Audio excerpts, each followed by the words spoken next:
Welcome back to Learning with a Difference. Thought of the day for school morning assembly.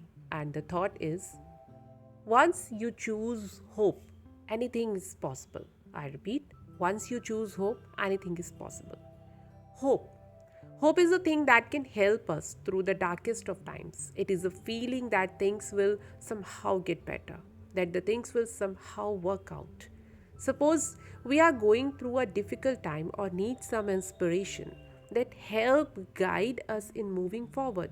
It is hope that inspires us to do the impossible and help us to move forward during times. So we should not give up hope. It's good to feel hopeful the things we are working on. Remember, if we have hope, we have the will, determination, and ways to reach our goals. And if we have lost hope, things seem impossible. It is the power to do the impossible. So keep having hope, the passion for impossible. Thank you.